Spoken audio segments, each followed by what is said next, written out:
दोस्तों नमस्कार। कथा कहानी में आज मुंशी प्रेमचंद की कहानी नमक का दरोगा का पाठ करेंगे। जब नमक का विभाग बना और ईश्वर प्रदत्त वस्तु के व्यवहार का निषेध हो गया तो लोग चोरी छिपे इसका व्यवहार करने लगे। अनेक प्रकार के छल प्रपंचों का सूत्रपात हुआ। कोई घूस से काम निकालता था, कोई चालाकी से अधिकारियों के पौ बारह थे। पटवारी गिरी का सर्व सम्मानित पद छोड़ छाड़ कर लोग इस विभाग की बरकंदाजी करते थे। इसके दारोगा पद के लिए तो वकीलों का भी जी ललचाता था। यह वह समय था जब अंग्रेजी शिक्षा और ईसाईयत मत को लोग एक ही वस्तु समझते थे। फारसी का बोलबाला था। प्रेम की कथाएं और श्रृंगार रस के काव्य पढ़कर फारसी लोग सर्वोच्च पदों पर नियुक्त हो जाया करते थे।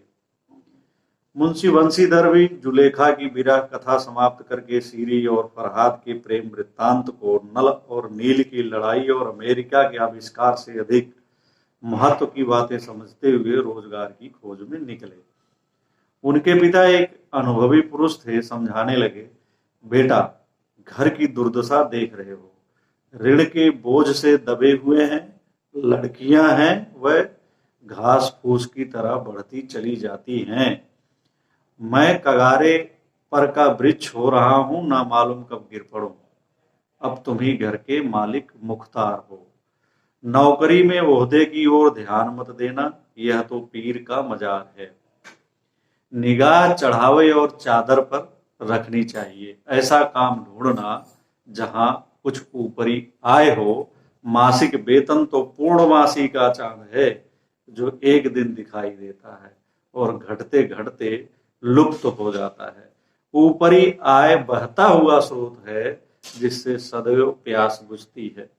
वेतन मनुष्य देता है, इसी से उसमें वृद्धि नहीं होती है।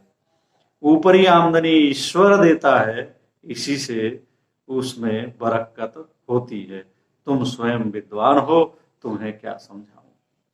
इस विषय में विवेक की बड़ी आवश्यकता है। मनुष्य को देखो, उसकी आवश्यकता को देखो और अवसर को देखो। उसके उपरांत जो उचित समझो करो। गरज वाले आदमी के साथ कठोरता करने में लाभ ही लाभ है, लेकिन बेगरज को दांव पर पाना जरा कठिन है। इन बातों को निगाह में बांध लो, यह मेरी जन्म भर की कमाई है। इस उपदेश के बाद पिताजी ने आशीर्वाद दिया। बंशीधर आज्ञाकारी पुत्र थे। ये बातें ध्यान से सुनी और तब घर से चल खड़े हुए। इस विस्तृत संसार में उनके लिए धैर्य अपना मित्र, बुद्धि अपनी पथ प्रदर्शक और आत्मावलंबन ही अपना सहायक था। लेकिन अच्छे सगुन से चले थे, चले ही जाते। नमक विभाग के दरोगा पद पर प्रतिष्ठित हो गए। वेतन अच्छा और ऊपरी आय का तो ठिकाना ही न था। वृद्ध मुंशी जी को सुख संवाद मिला तो फूले न समाये। महाजन कुछ नरम पड़े। कलवार की आशा लता लहलहाई। पड़ोसियों के हृदय में सूल उठने लगे। जाड़े के दिन थे और रात का समय। नमक के सिपाही चौकीदार नशे में मस्त थे। मुंशी बंशीधर को यहाँ आए अभी 6 महीनों से अधिक न हुए थे, लेकिन इस थोड़े समय में ही उन्होंने अपनी कार्यकुशलता और उत्तम आचार से अफसरों को मोहित कर लिया था। अफसर लोग उन पर बहुत विश्वास करने लगे। नमक के दफ्तर से 1 मील पूर्व की ओर जमुना बहती थी। उस पर नावों का एक पुल बना हुआ था। दारोगा जी किवाड़ बंद किए मीठी नींद में सो रहे थे। अचानक आंख खुली तो नदी के प्रवाह की जगह गाड़ियों की गड़गड़ाहट तथा मल्लाहों का कोलाहल सुनाई दिया। उठ बैठे। इतनी रात गई गाड़ियां क्यों नदी के पार जाती हैं? और से कुछ न कुछ गोलमाल है। तर्क ने भ्रम को पुष्ट किया। वर्दी पहनी, तमंचा जेब में रखा और बात की बात में घोड़ा बढ़ाए हुए पुल पर आ पहुंचे। गाड़ियों की एक लंबी कतार पुल के पार जाती दिखी। डांट कर पूछा, किसकी गाड़ियां हैं? थोड़ी देर तक सन्नाटा रहा। आदमियों में कुछ कानाफूसी हुई। तब आगे वाले ने कहा, पंडित अलोपुद्दीन की। कौन पंडित अलोपीदीन? दातागंज के मुंशी बंसीधर चौके पंडित अलोपी दीन इस इलाके के सबसे प्रतिष्ठित जमींदार थे। लाखों रुपए का लेन देन करते थे। इधर छोटे से बड़े कौन ऐसे थे जो उनके ऋणी ना हो। व्यापार भी बड़ा लंबा चौड़ा था। बड़े चलते पुरजे आदमी थे। अंग्रेज अफसर उनके इलाके में शिकार खेलने आते और उनके मेहमान होते।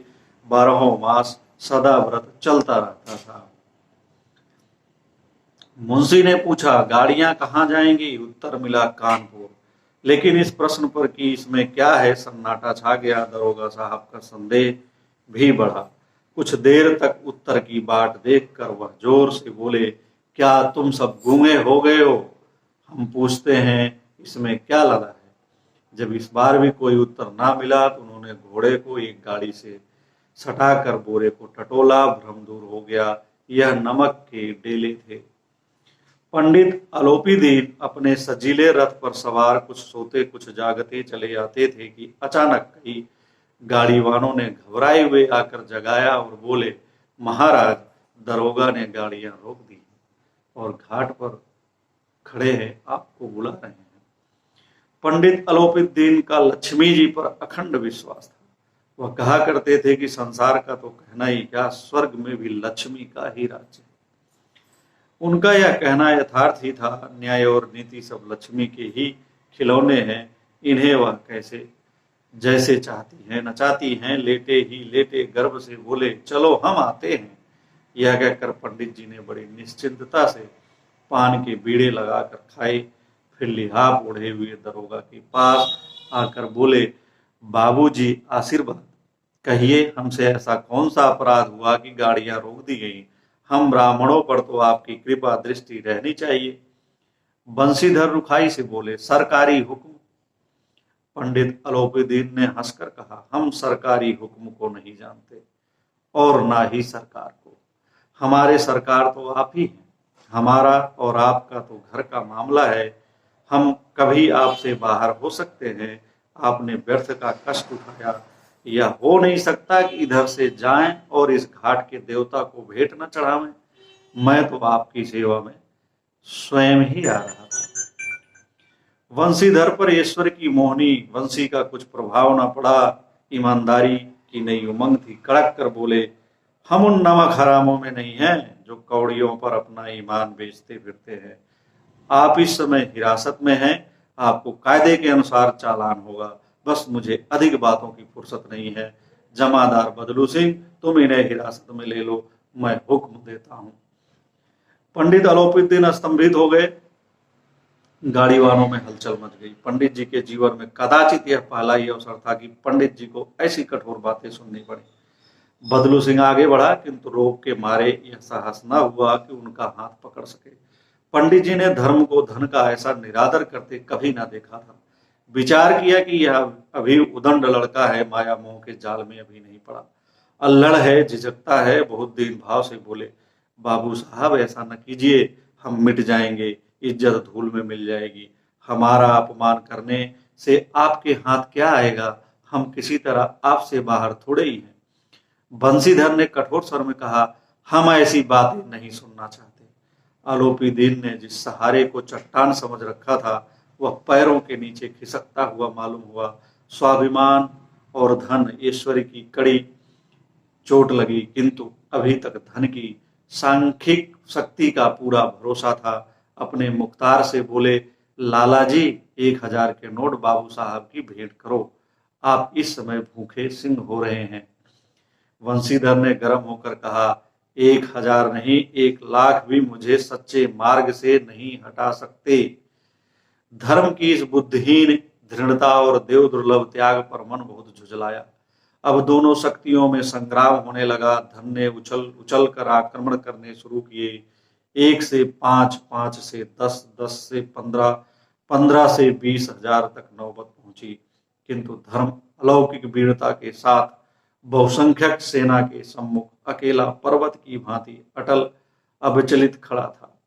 आलोपीदीन निराश होकर बोले, अब इससे अधिक मेरा साहस नहीं, आगे आपको अधिकार है। बंशीधर ने अपने जमादार को ललकारा। बदलू सिंह मन में दरोगा जी को गालियां देता हुआ पंडित अलोपीदीन की ओर बढ़ा। पंडित जी घबरा कर 2-3 कदम पीछे हट गए। अत्यंत दीनता से बोले, बाबू साहब, ईश्वर के लिए मुझ पर दया कीजिए। मैं 25,000 पर निपटारा करने के लिए तैयार हूं। असंभव बात है, 30,000 पर किसी तरह भी संभव नहीं। क्या 40,000 पर भी नहीं? 40,000 नहीं, 40 लाख भी असंभव है। बदलू सिंह, इस आदमी को हिरासत में ले लो, अब मैं एक शब्द भी नहीं सुनना चाहता। धर्म ने धन को पैरों तले कुचल दिया। अलोपीदीन ने एक हिष्ट पुष्ट मनुष्य को हथकड़िया लिए हुए अपनी तरफ आते देखा। चारों ओर निराश और कातर दृष्टि से देखने लगे। इसके बाद मूर्छित होकर गिर पड़े। दुनिया सोती थी पर दुनिया की जीभ जागती थी। सवेरे देखिए तो बालक वृद्ध सबके मुंह से यही बात सुनाई देती थी। जिसे देखिए वही पंडित जी के इस व्यवहार पर टीका टिप्पणी कर रहा था। निंदा की बौछारें हो रही थी, मानो संसार से यह पापी का पाप कट गया। पानी को दूध के नाम से बेचने वाला ग्वाला, कल्पित रोज नामचे भरने वाले अधिकारी वर्ग, रेल में बिना टिकट सफर करने वाले बाबू लोग, जाली दस्तावेज बनाने वाले सेठ और साहूकार, यह सबके सब देवताओं की भांति गर्दनें चला रहे थे। जब दूसरे दिन पंडित अलोपीदीन अभियुक्त होकर कांस्टेबलों के साथ हाथों में हथकड़िया, हृदय में ग्लानि और क्षोभ भरे लज्जा से गर्दन झुकाए अदालत की तरफ चले तो सारे शहर में हलचल मच गई। मेलों में कदाचित आंखें इतनी व्यग्र न होती होंगी। भीड़ के मारे छत और दीवार में कोई छेद न रहा। किंतु अदालत में पहुंचने की देर थी। पंडित अलोपीदीन इस अगाध वन के सिंह थे। अधिकारी वर्ग उनके भक्त, अमले उनके सेवक, वकील मुख्तार उनकी आज्ञा पालक और अर्दली चपरासी तथा चौकीदार तो उनके बिना मोल के गुलाम थे। उन्हें देखते ही लोग चारों तरफ से दौड़े। सभी लोग विस्मित हो रहे थे, इसलिए नहीं कि अलोपीदीन ने यह कर्म किया, बल्कि इसलिए कि वह कानून के पंजे में कैसे आए। ऐसा मनुष्य जिसके पास असाध्य साधन करने वाला धन और अनन्य वाचालता हो, वह क्यों कानून के पंजे में आए। प्रत्येक मनुष्य उनसे सहानुभूति प्रकट करता था। बड़ी तत्परता से इस आक्रमण को रोकने के निमित्त वकीलों की एक सेना तैयार की गई। न्याय के मैदान में धर्म और धन में युद्ध ठन गया। वंशीधर चुपचाप खड़े थे। उनके पास सत्य के सिवा न कोई बल था, न स्पष्ट भाषण के अतिरिक्त कोई शस्त्र। गवाह थे किंतु लोभ से डबाडोल। यहाँ तक कि मुंशी जी को न्याय भी अपनी ओर कुछ खिंचा हुआ दिख पड़ता था। वह न्याय का दरबार था, परंतु उसके कर्मचारियों पर पक्षपात का नशा छाया हुआ था। किंतु पक्षपात और न्याय का क्या मेल? जहां पक्षपात हो वहां न्याय की कल्पना नहीं की जा सकती। मुकदमा शीघ्र ही समाप्त हो गया। डिप्टी मजिस्ट्रेट ने अपनी तजवीज में लिखा, पंडित अलोपीदीन के विरुद्ध दिए गए प्रमाण निर्मूल और भ्रात्मक हैं। वह एक बड़े भारी आदमी हैं। एक बात कल्पना के बाहर है कि उन्होंने थोड़े लाभ के लिए ऐसा दुस्साहस किया हो। यद्यपि नमक के दारोगा मुंशी बंशीधर का अधिक दोष नहीं है, लेकिन यह बड़े खेद की बात है कि उसकी उद्दंडता और विचारहीनता के कारण एक भले मानुष को कष्ट झेलना पड़ा। हम प्रसन्न हैं कि वह अपने काम में सजग और सचेत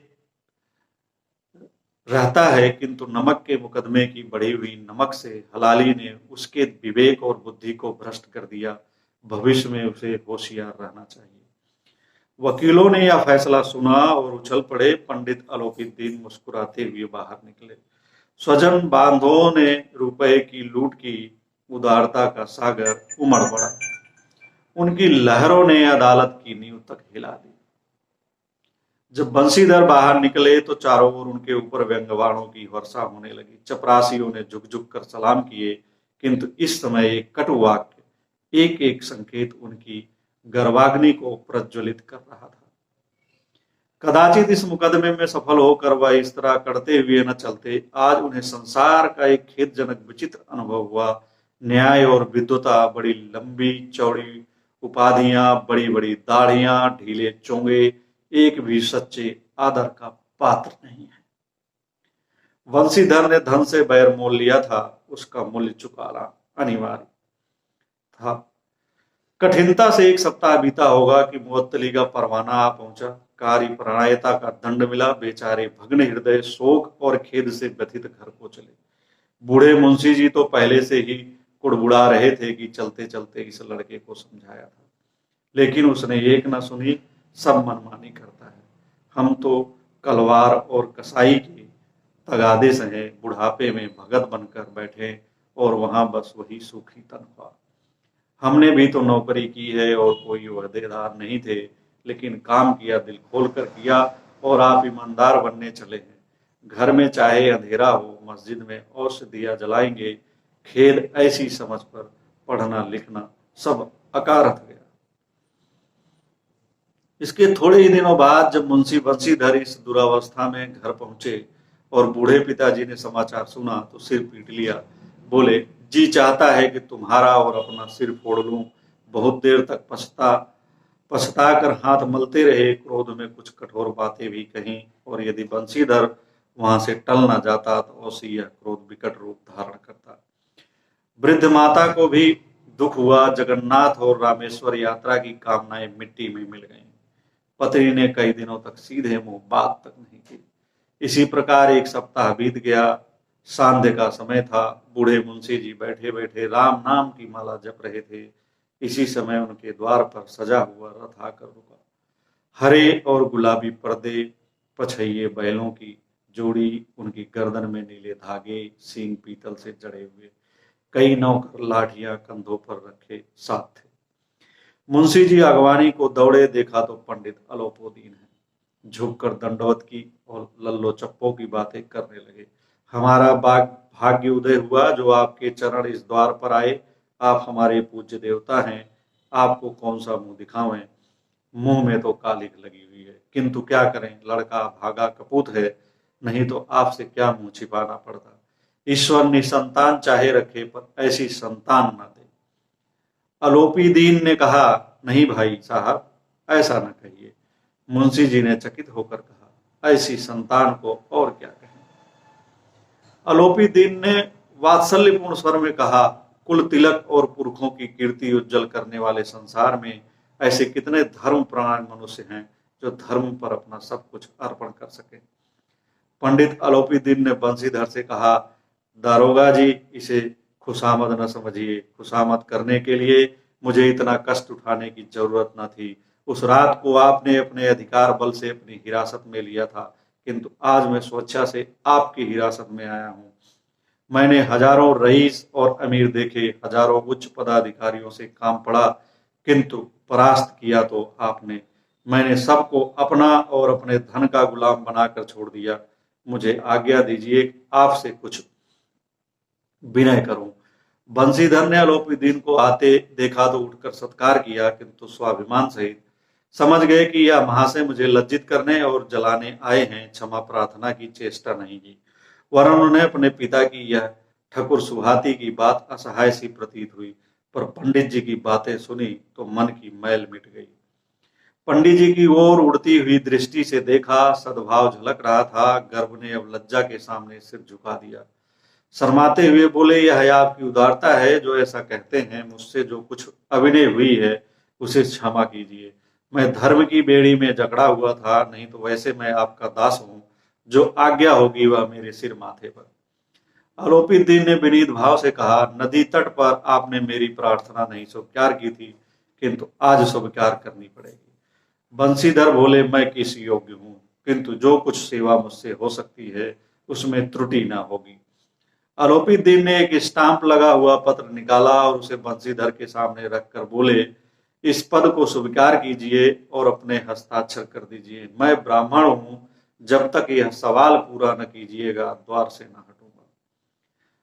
मुंशी बंशीधर ने उस कागज को पढ़ा तो कृतज्ञता से आंखों में आंसू भर आए। पंडित अलोपीदीन ने उनको अपनी सारी जायदाद का स्थायी मैनेजर नियत किया था। 6,000 वार्षिक वेतन के अतिरिक्त रोजाना खर्च अलग, सवारी के लिए घोड़ा, रहने को बंगला, नौकर चाकर मोह। कंपित स्वर में बोले, पंडित जी, मुझ में इतनी सामर्थ्य नहीं है कि आपकी उदारता की प्रशंसा कर सकूं, किंतु ऐसे उच्च पद के योग्य नहीं हूं। अलोपुद्दीन हंसकर बोले, मुझे इस समय एक अयोग्य मनुष्य की ही जरूरत है। बंसीधर ने गंभीर भाव से कहा, यों मैं आपका दास हूं। आप जैसे कीर्तिवान सज्जन पुरुष की सेवा करना मेरे लिए सौभाग्य की बात है, किंतु मुझमें न विद्या है, न बुद्धि, न वह स्वभाव जो इन त्रुटियों की पूर्ति कर देता है। ऐसे महान कार्य के लिए एक बड़े मर्मज्ञ अनुभवी मनुष्य की जरूरत है।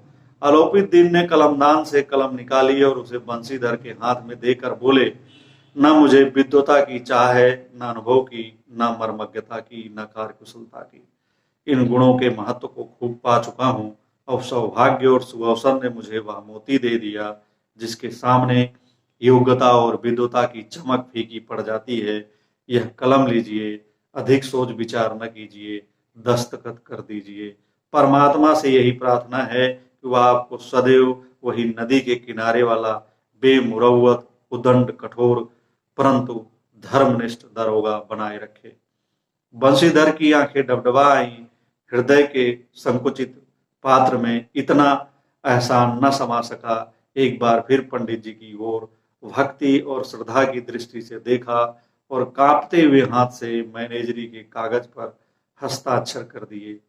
अलोपुद्दीन ने प्रफुल्लित होकर उन्हें गले लगा लिया। धन्यवाद दोस्तों, उम्मीद करता हूं कि ये कहानी आपको पसंद आएगी और इसके पाठ को भी आप लोग समझ पाएंगे। तो मित्रों को शेयर करिएगा, चैनल को सब्सक्राइब करिएगा, ये भी नम्र आग्रह है। धन्यवाद, फिर मिलते हैं अगले वीडियो में। इस कहानी के बारे में वीडियो के नीचे दिए गए डिस्क्रिप्शन में कुछ बातें लिखेंगे, उसे भी आप